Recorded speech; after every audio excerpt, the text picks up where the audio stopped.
ఏ త్యాగం చేసి ఈ యొక్క నియోజకవర్గానికి పాడు చేస్తాడు అని ఈ లోకాన్ని యోచిస్తా ఉంటున్నాడు. దేని కోస్తావు నా శ్రమ ఉందయ్యా, నా శ్రమ ఉంది, నా యొక్క పెట్టుబడి ఉంది. ఈ నియోజకవర్గం బతికించదు నేనయ్యా, నేను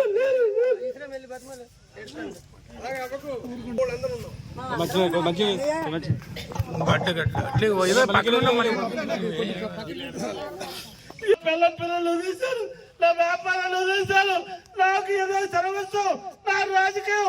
ఒక్కసారి నియోజకవర్గంలో అధికార పార్టీ ఎమ్మెల్యే చెయ్యాలని తప్ప వేరే కోరిక లేదు.